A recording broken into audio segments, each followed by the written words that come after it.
Welcome to the Garden of Insanity, where you take pleasure in a good fair fight to determine who has the biggest dick. Where stealing a kill isn't nice because your mama should have taught you better. Where all things serious are set aside to entertain us. How was that? Good? Who cares? What's up, folks? My name is Tanner, and today we're going to deep dive once again into the mind of Suda 51 with No More Heroes 3, a game I've honestly been anticipating for a long damn time. Like this video, hit that subscribe button because it would be a dick move not to do so. Is No More Heroes 3 worth $60? Let's find out, starting now. First thing to catch me by surprise was that this installment of No More Heroes was actually rather hefty in the story department. It had more cutscenes, more dialogue, and of course some of the chit chat between the characters is nothing more than satirical entertainment, but hell, it's Travis Touchdown, and for anyone who loves Suda, this is what we pay for. So part 3 of the series sees aliens invading Earth. After destroying a stupid amount of planets, Fu has come back to Earth 20 years later after promising he would to his friend Damon, who had helped him escape back to his home planet. Now, 20 years has given Fu enough time to become all-powerful and make some friends to bring with him to not destroy Earth, but take it over and rule it.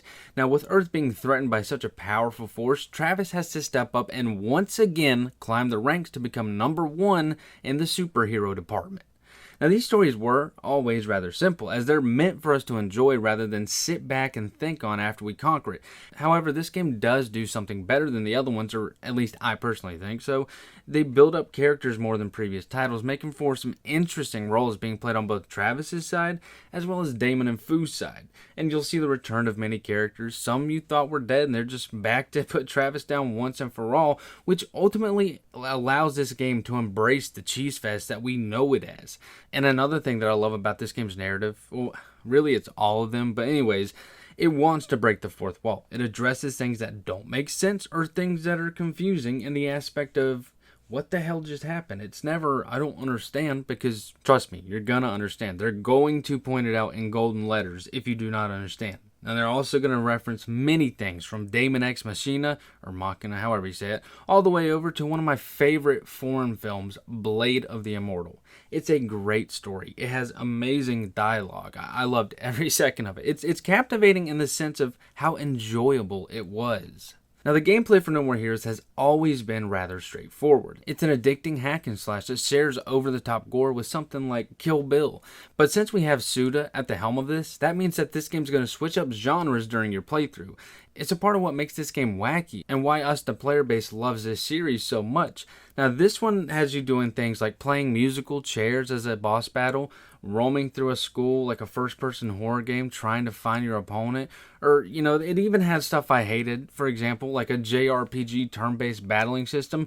Sure, I hate it, but I can appreciate Suda's style. Therefore, it's not a complaint for me, and it's such a small part that it doesn't really matter. It's just, enjoy it. The combat for this game is smoother than previous installments, or so I felt like it was. The attacks connected a lot better, the combos were more fluent, and then you have Travis's wrestling style where he grapples enemies and drops them on their head like some people's parents did to them. It's fun, and it's effective in the sense of recharging your beam katana and doing an ass ton of damage to your enemies. And yes, you still have to jack off your beam katana to charge it.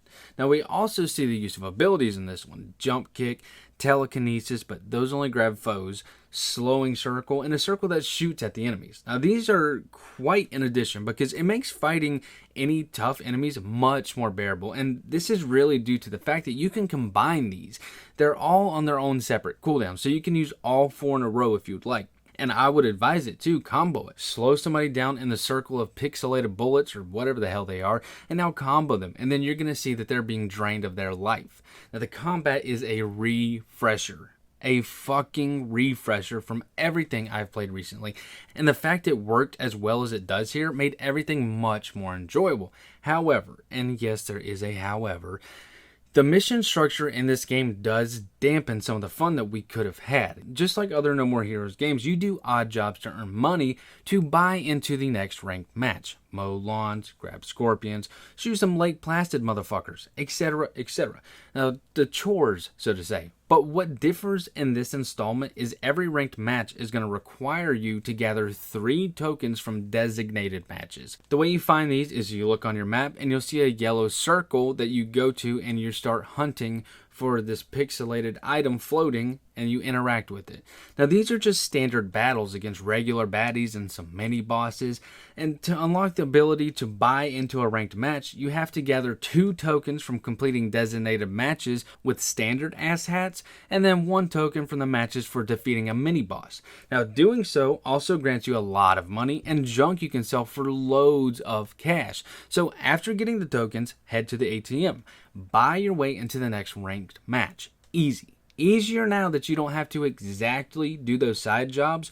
You can if you want to. I mean, if that's what you enjoy, go for it. But I rarely did any of that, and I finished with so much damn money left over. Now, here's my issue. Those designated matches are short. Like, I could beat some of them in about a minute. Okay, now just stay with me. The boss battles. Well, for the most part, this game wants to act like Shadow of the Colossus, where you head straight into the big fight. What this means is there is no level before duking it out to earn the next rank. So your level was those designated matches. So the amount of time really spent in combat in this game is far less than the past 2 titles, and that is disappointing. I mean, it is very disappointing. We had smooth combat. It was fun. I really do love it, but the utilization of it was bare minimum. About 2 bosses, I recall, actually had something close to a level leading up to the big fight, but it was nothing long. It was short. It was just something to, I would say padding, but it was fun padding, but that's all it really was. Now, some of the minor things for the gameplay is upgrading. It's in the bottom of your apartment. If you would have never went there through your entire playthrough, you'd never know that you could upgrade your katana's battery life, the damage output, unlock new abilities and combos. They never guide you to your basement. So yeah, upgrades are missable in this game, as well as the chip system for your death glove. That's the thing that gives Travis abilities. Now, the chips grant you things like better cooldown or better damage effects, and these cost money and the junk you receive throughout the game. So if you have not played this and you're going to, be sure to go to that basement because it is missable. And lastly, we have the world. It's about the same size as standard Santa Destroy, but it's mostly destroyed. They surrounded it with some islands that we get to explore, and they're not too big, and they're mostly empty other than like the designated matches, some other missions you can do. But like I said, similar to the size to Undestroyed Santa Destroy. Now, you're still going to get around with Travis's bike. As for how it handles, I think it drives good. I have no complaints there. My complaint for this is going to go into the design section. Overall, it's a fun and addicting gameplay. Now, though the combat doesn't get as much screen time as I think it should have, but however, whenever you are battling, it's supreme. Just like all other Suda combat-based games. I mean, that's my opinion anyways. I love the combat he does. Every game that Suda works on, he gives special attention to the design. Now, the design is not perfect, and I have some complaints, but let's talk about the good first. So one thing that Suda nails in every game is the art styles. It's never just one. In this game, we get some anime looks, hand-drawn cartoon cutscenes with an old RCA TV. I'm pretty sure that's what it is. You can tell me if I'm wrong. I'm not that old.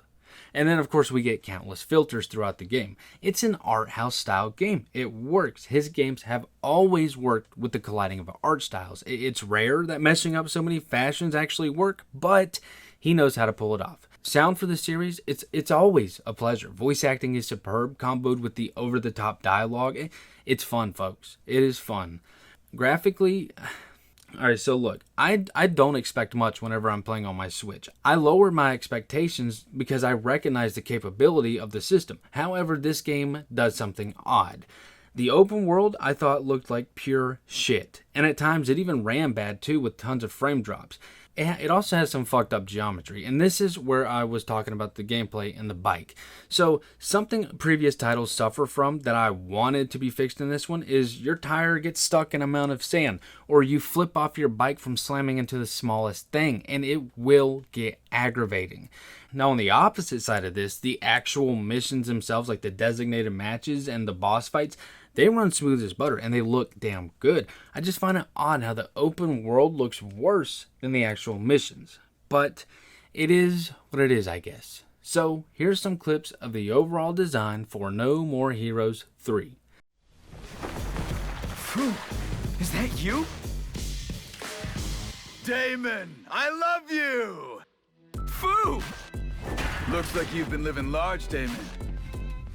You used our powers to get yourself a pretty sweet piece of the pie. Are you really Fu? Thanks to you, I was able to return to my land. And now here I am, a full-on prince. Swore to grow up and get out of this maze. I swore to get out, to forget all about that powerbomb. When you dropped me on my head, making me woken. That powerbomb was your christening. Couldn't hear me before, but now you're listening. Something to think about. You got a big mouth. Keep it shut, bitch, or get knocked the fuck out. Cranberry, boysenberry, first blood.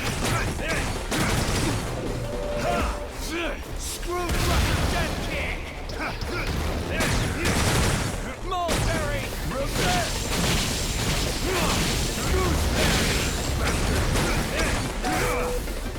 Anti-gravity death force! Fever! Hey, what's wrong?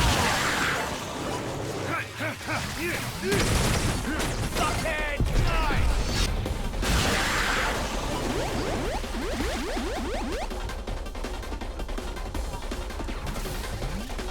Screwdriver death kick!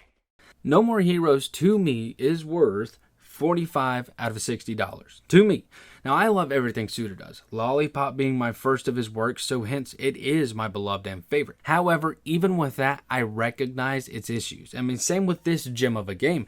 It's not perfect in the aspect of design flaws from the open world or how the mission structure just seems a bit more laid back and repetitive. The repetition I never felt took me away from the enjoyment of combat, but you begin to feel the game wear on you because you fought the same small count enemies over and over to get to a boss fight that doesn't even have an actual level behind it. Shadow of the Colossus style, as I said.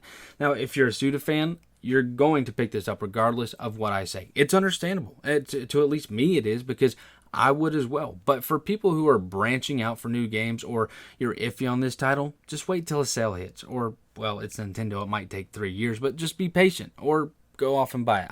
I'm telling you my opinion, not what to do. That's all I got, folks. Slice that subscribe button. Don't be a mutton. Like this video, and I will see you all next time.